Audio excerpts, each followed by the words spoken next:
सप्रेम साहिब बंदगी। सदगुरु कबीर साहब के चरणों में चरण बंदगी, महंत राम धनीदास साहब के चरणों में चरण बंदगी, महंत धीरज दास साहब के चरणों में शरण बंदगी, पौन पतित कबीर आश्रम नेवादा गौरानंद की पावन धरा कोटि कोटि साहिब बंदगी। बंधुओं, सदगुरु कबीर साहब अपने बीजक में 6 दर्शन के मनुष्यों के विषय में योगी, जंगम, सेवड़ा, सन्यासी, ब्राह्मण एवं दरवेश, इन 6 दर्शनों के विषय में विशेष प्रकार से समझाया है। वह 6 दर्शन क्या है, किसके चक्कर में पड़ के लोग अनेकों अनेक पंथ चलाते हैं। सदगुरु कबीर साहब कहते हैं बीजक में रामायणी नंबर 30 से कि आओ भूलो खट दर्शन भाई, पाक वेश रहा लपटाई, और जीव शिव का आहिन सोना, चार वेद चतुर्गण मौना, जैन धर्म का मर्म न जाना, बाती दूर देव घर आना, दौना मरवा चंपा के फूल, मानव जीव कोटि समतूला, और पृथ्वी के रोग उचारे, देखत जन्म आपनो हारे, मनुमत बिंदु करे असरारा, कल्प बिंदु खसे नहीं द्वार,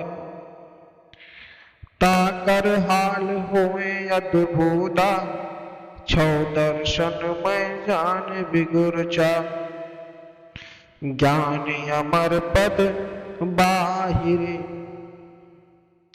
नियरे ते हैं भूर, जो जाने ताके निकट है, नाही तो रहा सकल घट पूरे। सदगुरु कबीर साहब कहते हैं कि हे जीव, यह योगी, जंगम, सेवड़ा, सन्यासी, ब्राह्मण एवं दरवेश, इन 6 दर्शनों के मनुष्य अपने अपने पंथों के चक्कर में पड़कर विवेक शून्य हो गए, निज स्वरूप को भूल गए। केवल अनेकों प्रकार का पाखंड में वेश इनके शरीर से लिपटा पड़ा है, और वे लोग पाखंड वेश में ही उलझे पड़े हैं, और पाखंड ही मनुष्य को कल्याण का नाश करने वाला है। वैसे तो चारों वेद ही कर्मकांड परक है, किंतु जब स्वरूप ज्ञान की बात आई है तो यह भी मौत धारण कर लेते हैं। जैन संप्रदाय के लोग भी धर्म का मर्म अर्थात रहस्य भेद नहीं जानते। ये लोग एक ओर तो कहते हैं कि फूल पत्तियों भी सजीव होते हैं और उनमें भी करोड़ों जीव धारी रहते हैं, वहीं दूसरे और स्वयं ही दौना, मरू, चंपा इत्यादि के पुष्प एवं पत्तियों तोड़कर भगवान के मंदिर में मूर्तियों पर अर्पित करते हैं। इस तरह उनके मत के अनुसार यह तो करोड़ों जीव की हत्या करने वाला काम हुआ। भाव यह है कि वह अपने सिद्धांत पर अड़िग नहीं रहते, यहां तक कि जैनी मनुष्य अपने सिर व दाढ़ी, मूछ के बाल भी उखाड़ते हैं, यानी अपनी ही आत्मा को बेकार में कष्ट पहुंचाते हैं, अर्थात वह अपने आप को ही धोखा देते हैं। कितने लोग तो ब्रजोली क्रिया साधकर वीर को गिरने से बचाते हैं, एवं संभोग के समय भी वीर क्षरण होने से रोकते हैं, और इस काम को वे अपनी विजय अर्थात पक्का योग मानते हैं। ऐसे व्यक्तियों की हालत तो सच में अनोखी है। भाव यह है कि जंगम, योगी इत्यादि दर्शनों में एक से बड़ा अर्थात जैन अलग ही है। इनके सिद्धांत और साधनाओं में अधिक उलझन से भरी हुई विवादास्पद है। सदगुरु कबीर साहब आगे कहते हैं कि ज्ञान स्वरूप जीव ही अमर पद है और अमर पद की स्थिति छह दर्शनों के पाखंडों के बराबर अर्थात परे है। यह पास अर्थात निस्वरूप होते हुए भी पाखंडों के चक्कर में पड़े रहने के कारण बहुत दूर हो गया है।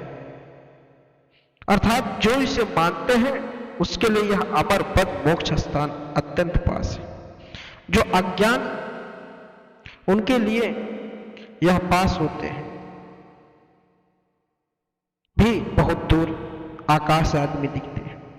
सदगुरु कबीर साहब ने बहुत ही सुंदर शब्दों में कहा है कि जैन समुदाय के लोग उनके अनुसार फूल पत्तियों और पेड़ों में सजीव होने के कारण उनमें करोड़ों करोड़ों जीव बने रहते हैं। साहब ने कहा कि उनकी यह अवधारणा है, वह मानते हैं, लेकिन दूसरी तरफ वह दौना, मरवा, चंपा इत्यादि के पुष्प पर वह पत्तियां तोड़कर वह अपने भगवान की मूर्ति पर चढ़ाते, मंदिरों पर चढ़ाते। तो कहने का तात्पर्य है कि वह भी अपने मार्ग से भटक गए। वह बताते कुछ और है, करते कुछ और है। यह सिर्फ अपने पंथ को चलाने के लिए लोगों को भ्रमित करना है। अगर वह इस मार्ग के सत्य पे चलते होते तो वह फूल और पत्तियां नहीं तोड़ते। इसलिए सदगुरु कबीर साहब ने कहा है कि यह सब सिर्फ दिखावा और पाखंडवाद है। सदगुरु कबीर साहब के शब्द एक एक शब्द आपके अंतर आत्मा को झकझोर देगा।